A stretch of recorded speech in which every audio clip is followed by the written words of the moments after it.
उद्धार की आवश्यकता क्या है, वापस उस प्रश्न को अपन पूछ लेते हैं। और कल से हमने ये आरंभ किया था कि इसको समझने के लिए हमें परमेश्वर की सृष्टि और राज्य में विद्रोह जो पतन हुआ है उसके बारे में समझना जरूरी है। शैतान का इसमें एक बहुत महत्वपूर्ण एक काम है। यहोवा परमेश्वर जितने बनेलू पशु बनाए थे उनमें से सबसे सर्प दुष्ट था और उसने आदम और हवा के पास में आकर उन्हें बहकाया। और प्रकाशित वाक्य में वो वचन हमें है कि ये जो सर्प जो है वो असल में कौन था, वो बड़ा अजगर अर्थात पुराना सांप जो इब्लीस या शैतान कहलाता है करके यहाँ पे हमें उसका अर्थ बताया जा रहा है। वो सर्प कोई जानवर नहीं था कि वो शैतान ने उस सर्प को अपने वश में कर कर आदम हवा को बहकाया। ठीक है, कल में अपन जब पढ़ते समय कुछ महत्वपूर्ण चीजें हमारे सामने आई, कुछ प्रश्न भी आया। उन प्रश्नों की उत्तर देते हुए आज के विषयों के ऊपर अपन जाएंगे।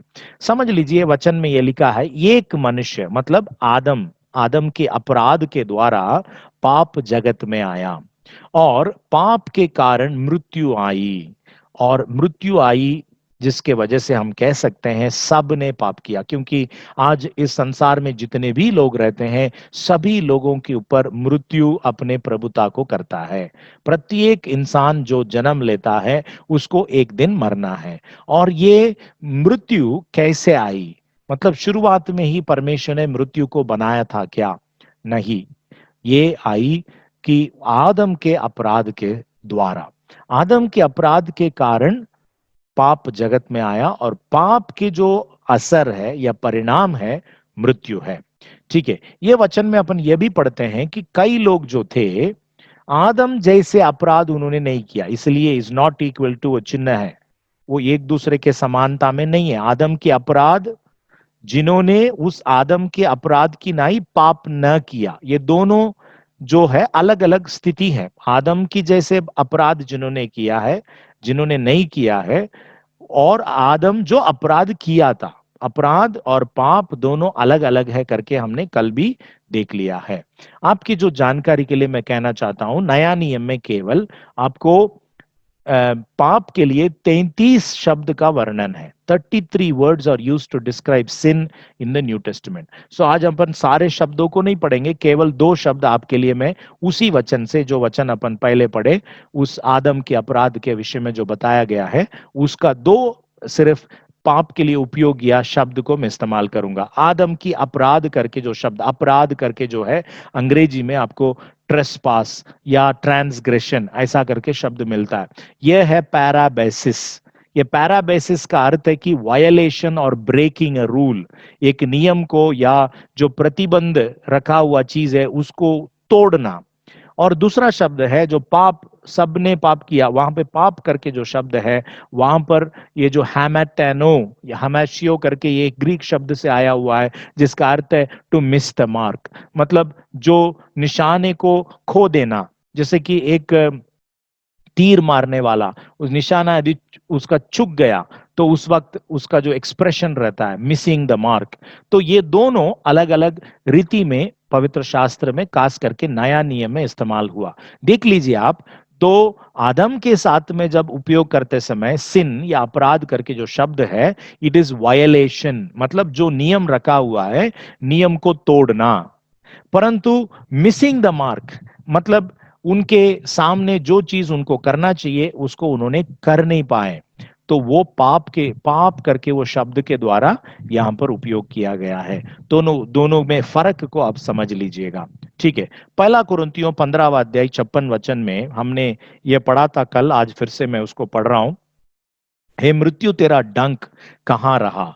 मृत्यु का डंक पाप है और पाप का बल व्यवस्था है। सो हम में से किसी को यह प्रश्न आया कि ठीक है, हम तो ये समझ पा रहे कि मृत्यु का डंक पाप है, मतलब वो हमारे ऊपर अपने जहर को या नुकसान को पहुंचा रहा है, मतलब पाप के कारण मृत्यु है, वो हम समझ सक रहे हैं।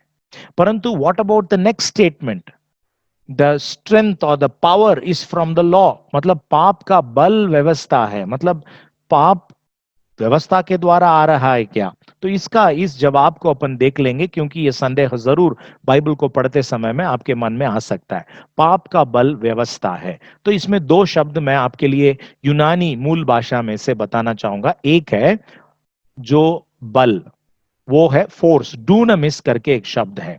मतलब प्रभु यीशु मसीह जब प्रेरितों को कहते समय में, प्रेरितों के काम, उसके पहला अध्याय के 8वें पद में, तुम सामर्थ पाओगे, पवित्र आत्मा जब आएगा तुम सामर्थ।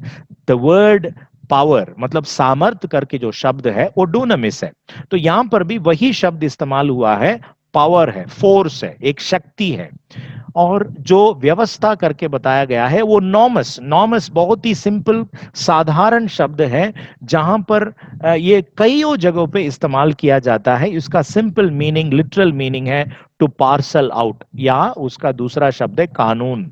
मतलब जब कोई व्यक्ति आपको एक पैरामीटर्स देता है, आपको जो करना है इसी के अंदर करना है, जो करना नहीं है इसके बाद में, इसके बाहर में नहीं करना है, पैरामीटर्स करना है, उसी को कानून या नॉमस करके कहते हैं। जैसे कि बहुत ही साधारण एक शब्द है ऑटोनॉमी, ऑटोनॉमस, सेल्फ लॉ, स्वयं के लिए, वो स्वयं अपने लिए कानून, इस प्रकार वो शब्द का अर्थ होता है। ओके, तो डूनामिस जिसका अर्थ है शक्ति या फोर्स, नॉमस जिसका अर्थ है law.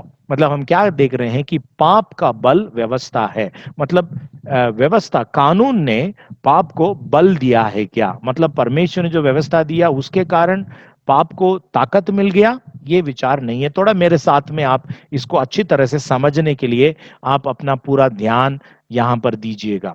Humanities broken relationship with God is caused by sin. पाप के कारण मानवता का परमेश्वर के साथ टूटा हुआ संबंध है। मतलब परमेश्वर और मनुष्य सृष्टि के समय में वैसे नहीं थे। परमेश्वर के साथ मनुष्य एक अच्छे रिश्ते में था। वो पहला जो सीन अपन उस नाटक मंच के रूप में देखते समय में, परमेश्वर अपने राज्य को स्थापित करता है, उसमें आपको ये बात मिलता है। ओके, परंतु आपको ये ध्यान में रखना पड़ेगा कि परमेश्वर ने एक नियम दिए थे। वो नियम क्या था कि उन्हें एक पर्टिकुलर पेड़ का फल को नहीं खाना है। Prohibitions declared by God in general. यहाँ का कानून क्या था? सामान्य रूप से परमेश्वर द्वारा निषेध किया गए घोषणा। यहाँ पे परमेश्वर ने इसको प्रोहिबिट किया, ये चीज तुम्हें नहीं करना है। उत्पत्ति दूसरा अध्याय की 15 से लेकर 17, जब यहोवा परमेश्वर ने आदम को लेकर अदन की वाटिका में रख दिया कि वो उसमें काम करे और उसकी रक्षा करे, तब यहोवा परमेश्वर ने आदम को यह आज्ञा दी कि तू वाटिका के सब वृक्षों का फल बिना खटके खा सकता है, पर भले या बुरे का ज्ञान का जो वृक्ष है उसका फल तू कभी ना खाना, क्योंकि जिस दिन तू उसका फल खाए उसी दिन अवश्य मर जाएगा। तो परमेश्वर ने यहां पर पैरामीटर्स दिया, इसको थोड़ा सा समझना बहुत अनिवार्य है, ये बहुत बेसिक है। Everything that God created has order and a law which governs it. परमेश्वर द्वारा बनाई गई हर चीज में क्रम है और उसे नियंत्रित करने के लिए कानून भी है। Everything, physical, chemical, biological, zoological, आप एस्ट्रोनॉमिकल, जो भी फील्ड में आप जाएंगे वहां पर जो चीजें परमेश्वर के द्वारा निर्माण किया गया है उसमें एक कानून उसके साथ ही जुड़ा हुआ है। तो आप इस कानून को हटाकर मेरे हिसाब से मैं करूंगा करके जब सोचेंगे तो कानून के विरोध में जाने, मतलब प्रकृति के खिलाफ में, परमेश्वर के बनाए हुए सिस्टम के विरोध में जब जाएंगे उसका आपको परिणाम भी होता है। तो यहां पर वही बात हुआ है कि परमेश्वर ने जो कुछ सृष्टि किया उसमें केवल एक ही कानून, ओनली वन लॉ दिया था, और वो है वो ये पेड़ और के फल के विषय बारे में। ठीक है, अभी अपन थोड़ा सा आगे जाएंगे, इसको थियोलॉजिकली, धर्म वैज्ञानिक नजर से समझ लेंगे। रोमियो की पत्री तीसरा अध्याय की 20वां पद, क्योंकि मैं अपने शब्दों से उसको समझाने के लिए योग्य नहीं करके समझता हूं, परमेश्वर के वचन से ही हम समझ लेंगे। क्योंकि व्यवस्था के कामों से कोई प्राणी उसके सामने धर्मी नहीं ठहरेगा। ये व्यवस्था कौन सी व्यवस्था की बात कर रहे हैं? मूसा की व्यवस्था। और उसके पहले परमेश्वर ने अपने कानून को जो विवेक में लिख के रखा था, मॉरल लॉ विद इन, उन दोनों चीजों को यहां पर अपन समझ सकते हैं। परमेश्वर ने उसके पहले जो आदम को जो नियम दिया था वो भी उस व्यवस्था के अधीन में आता है, पर वेरी स्पेसिफिकली बोला जाए तो मूसा के द्वारा दिया गया व्यवस्था जो है उसके कारण कोई प्राणी परमेश्वर के सामने धर्मी नहीं हो सकता है, इसलिए कि व्यवस्था के द्वारा पाप की पहचान होती है। तो व्यवस्था का असली काम फिर क्या है? Why did God give law? व्यवस्था के कारण हमारी अंदर की पाप की पहचान होती है। मतलब आदम के लिए इस वाक्य को आप जोड़ नहीं सकते, क्योंकि तब पाप उपलब्ध नहीं था, वहां पर पाप था ही नहीं, क्योंकि पाप रहित व्यक्ति के रूप में वो बनाया गया, सिनलेस पर्सन था। परंतु यहां पर हम अभी इस बात को पढ़, आदम के बाद में जितने भी लोग हैं उन सबों के लिए ये वाक्य बिल्कुल लागू होता है कि पाप की पहचान हमें व्यवस्था के द्वारा होता है। और समझाऊंगा, रोमियो की पत्री उसकी चौथा अध्याय की 15वां पद देखिए। व्यवस्था तो क्रोध उपजाती है, और जहां व्यवस्था नहीं वहां उसका टालना भी नहीं। समझ लीजिए, कोई लॉ ही नहीं है तो उसको टालने की बात ही नहीं आती है। जब लॉ रहता है तभी उसको क्या करते हैं अपन ने, ये कहते हैं दोषी ठहराए जाते हैं कि तूने वो उस व्यवस्था को, कानून को टाल दिया। ओके, रोमियो 5:13 क्या कहता? क्योंकि व्यवस्था के दिए जाने तक पाप जगत में तो था, परंतु जहां व्यवस्था नहीं वहां पाप गिना नहीं जाता। देखिए, व्यवस्था पाप को डिस्क्राइब किया, मतलब ये पाप ऐसा है करके डिस्क्राइब किया, इसलिए वो गिना नहीं गया। व्यवस्था आने तक, ये मूसा की व्यवस्था के बारे में बताया जा रहा है, आने तक पाप गिना नहीं गया, क्योंकि लोग हमेशा अपने विचारों पर या अपने जितना प्रकाशन है उसी में चल रहे थे। इसलिए प्राचीन समयों के, मतलब एकदम प्राचीन इतिहास, प्री हिस्टोरिक टाइम में, अब्राहम के समय में वगैरह, कई चीजें आज पढ़ते समय में आपको सही नहीं है करके आपके विवेक के लिए जो रहता है, उस वक्त में वो सारी बातें बिल्कुल वो करते थे और किए। ठीक है, परंतु व्यवस्था आने के बाद पाप का वर्णन हमको मिल गया, पाप का डिस्क्रिप्शन मिल गया। देखिए रोमियो 7:11 से 14, क्योंकि पाप ने अवसर पाकर आज्ञा के द्वारा मुझे बहकाया और उसी के द्वारा मुझे मार भी डाला। इसलिए व्यवस्था पवित्र है और आज्ञा भी ठीक और अच्छी है। तो क्या वो जो अच्छी थी मेरे लिए मृत्यु ठहरी? कदापि नहीं, परंतु पाप उस अच्छी वस्तु के द्वारा मेरे लिए मृत्यु का उत्पन्न करने वाला हुआ, कि उसका पाप होना प्रकट हो और आज्ञा द्वारा पाप बहुत ही पापमय ठहरे। मतलब ये थियोलॉजिकली वो बता रहे हैं, उसको मैं सरल रूप में बताता हूं। सोच लीजिएगा, यहाँ पे एक चित्र है, एक लड़की का बलात्कार हो रहा है। आज उस बात को, या काफी समयों से उस चीज को बलात्कार करके नाम देने के कारण उसको हम एक गुनाह करके कह रहे हैं। समझ लीजिए कि ये जो गुनाह, या ये जो कानूनी गुनाह या कानून नहीं है, ये कि ऐसा गुनाह करने वालों को ये दंड मिलेगा करके, यदि ऐसा कोई रूल या नियम नहीं है, तो लाखों करोड़ों लोगों की जब अत्याचार होता है, उनकी बलात्कार होती है, उसके प्रति उनका कोई भी उस विषय बाहर आने की संभावना नहीं है। ये ज्ञान जो है, कानून की जो ज्ञान है, ये मुजरिम के लिए ये जो दंड दिया जाता है, ये जो ज्ञान है, हमें उस गुनाह के प्रति जानकारी को दिया है। कितना इंटेंस है, कितना खराब है, कितना वेदना को देता है, कितना क्रूरता के साथ वो है करके हमको कैसे समझ में आता है? कानून की अस्तित्वता के कारण। वही बात को यहाँ पर वो कह रहे हैं, without law you cannot describe sin. पाप को डिस्क्राइब करने के लिए, परिभाषा लिखने के लिए आपको कानून की आवश्यकता है, क्योंकि हम जानते हैं कि व्यवस्था तो आत्मिक है, परंतु मैं शारीरिक और पाप के हाथ बिका हुआ हूं। कौन कह रहा है? प्रेरित पौलुस कह रहे हैं। प्रियो, इस उसका जो दर्द को समझ लीजिएगा, कि वो अपने शरीर के अंदर में, उसके अवयव में दूसरा एक ऐसा कानून को पहचान पाया।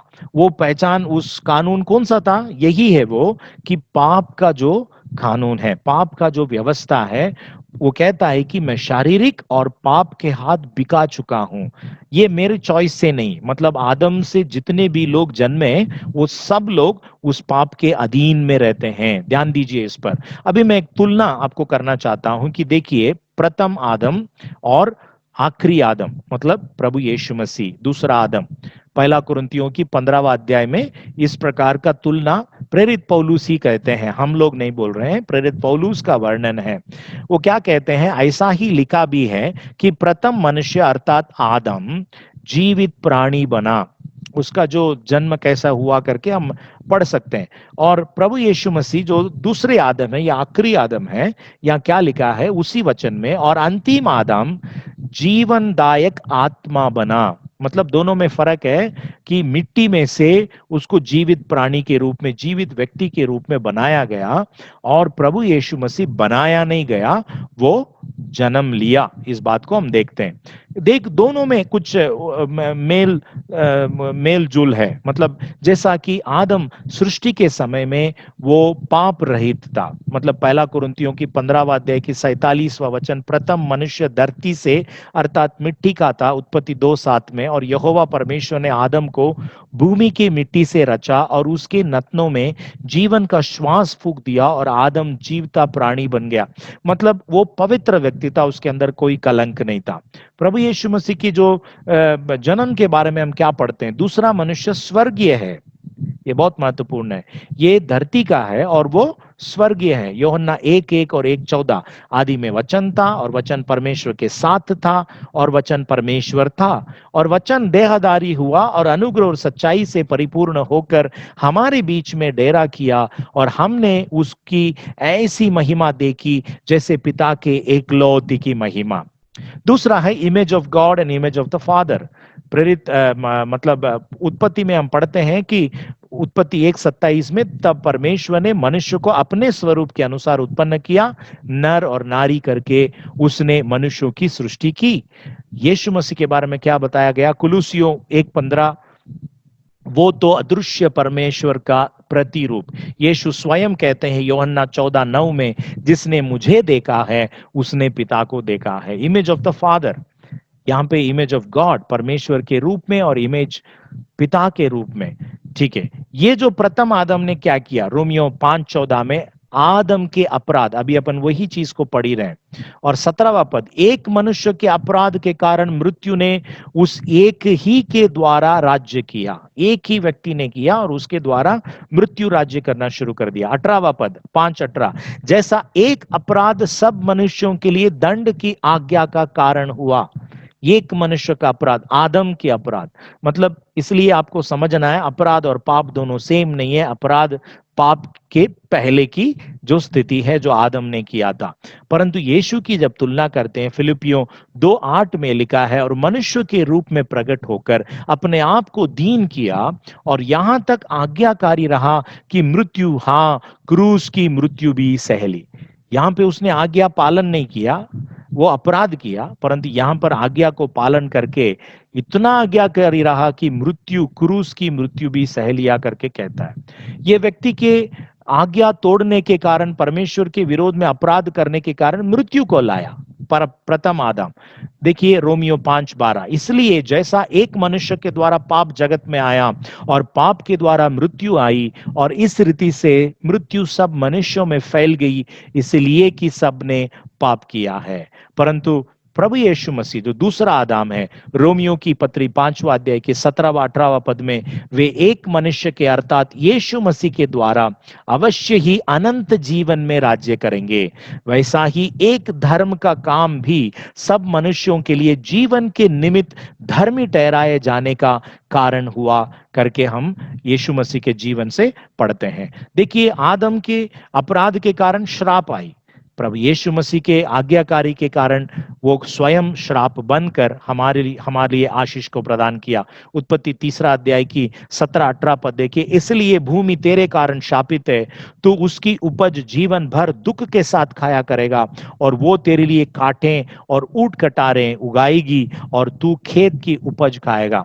मतलब श्रापित हुआ पूरे जमीन। परंतु गलातियों 3:13 में लिखा है, मसीह ने जो हमारे लिए शापित बना, हमें मोल लेकर व्यवस्था के शाप से छुड़ाया, क्योंकि लिखा है, जो कोई काट पर लटकाया जाता है वो शापित है। मतलब प्रभु यीशु मसीह हमारे लिए शापित बनकर हमें उस श्राप से छुड़ाया। और देखिए, जब वो पाप किया, अपराध किया, क्या हुआ, वो निर्वस्त्र हो गए और परमेश्वर ने दया के कारण उनको वस्त्र पहनाया। उत्पत्ति 3:7। तब उन दोनों की आंखें खुल गई और उनको मालूम हुआ कि वे नंगे हैं, सो उन्होंने अंजीर के पत्ते जोड़ जोड़ कर लंगोट बना लिया। और यहोवा परमेश्वर ने आदम और उसकी पत्नी के लिए चमड़े के अंगरखे बनाकर उनको पहना दिया। परंतु यहां पर प्रभु यीशु के बारे में अपन सोचते हैं, दूसरे आदाम के बारे में, out of his mercy for sinners he allowed his clothes to be stripped off. वो स्वयं जो पहने हुए वस्त्र से उनको वस्त्रहीन करने के लिए स्वयं को उन्होंने दे दिया। मत्ती 27:31 देखिएगा, जब वे उसको टट्टा कर चुके तो वो भागा उस पर से उतार कर फिर उसी के कपड़े से पहना उसे पहनाए और क्रूस पर चढ़ाने के लिए ले चले। कुलुसियों में हम पढ़ते हैं, और उसने प्रधानताओं और अधिकारों को अपने ऊपर से उतार कर उनका कुल्लम कुल्ला तमाशा बनाया और क्रूस के कारण उन पर जय जयकार की ध्वनि सुनाई।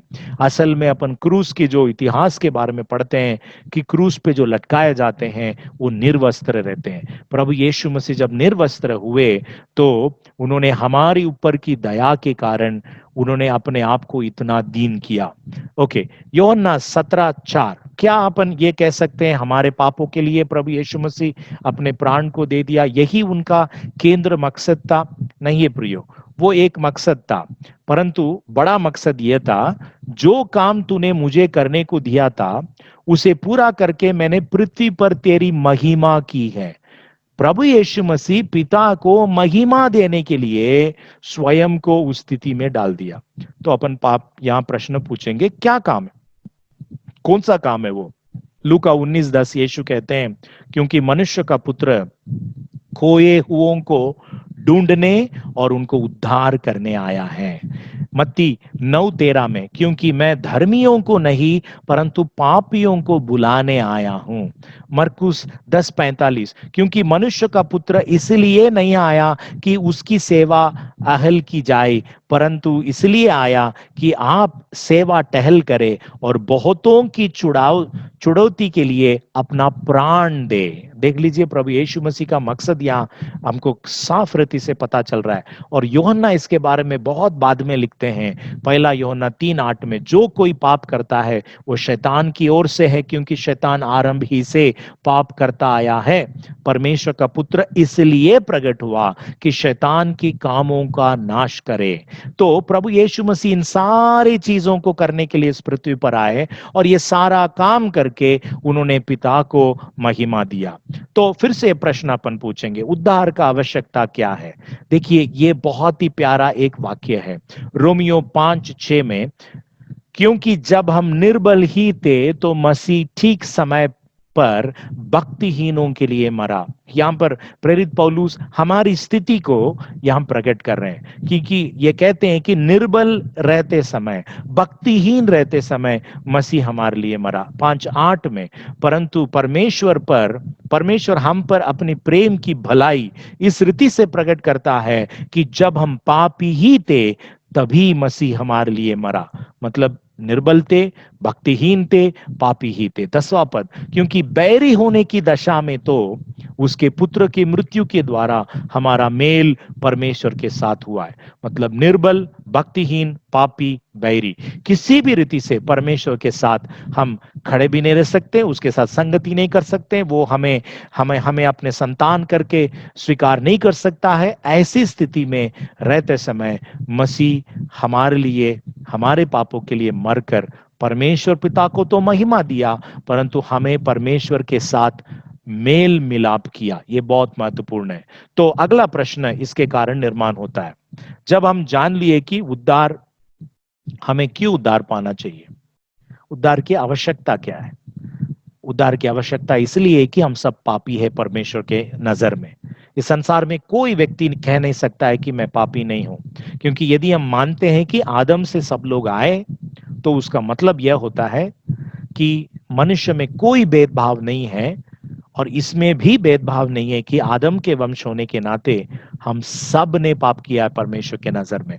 आदम जैसे आप अपराध नहीं किए होंगे परंतु आदम के वंश होने के नाते आदम का पाप हमारे शरीर की अवयव में है, जिसको प्रेरित पौलुस समझा के बता रहे थे।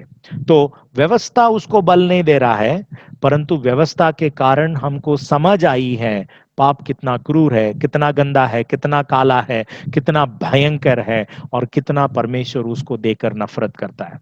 पाप हमारे अंदर में रहने के कारण परमेश्वर हमको नफरत करता है। परमेश्वर हमसे तो प्रेम करता है। वचन में वही हम पढ़ते हैं ना, परमेश्वर ने जगत से प्रेम किया कि उसने अपना एकलौते पुत्र को दे दिया। परंतु ये पुत्र को जो कोई व्यक्ति स्वीकार करता है, उसको परमेश्वर के संतान अर्थात उद्धार का अनुभव मिल सकती है। तो अभी मैं जितना समझाना है वो तो समझा दिया हूं। अभी मुझे अगले कदम पर जाना बहुत जरूरी है कि उद्धार पाने के लिए हमें क्या करना चाहिए, क्योंकि आज जो इस दुनिया में जो चल रहा है, बहुत सारे मसीह लोगों के कलीसियाओं में, उनके जीवन में, व्यक्तिगत अनुभव में, उनको लगता है कि वे उद्धार पा लिए, या उनको लगता है कि किसी ने उनको बोला कि आपका उद्धार हो गया है, कि उनको लगता कि हम उद्धार पाए हुए और परमेश्वर के संतान, परंतु उनके जीवन में कोई परिवर्तन नहीं दिखता है।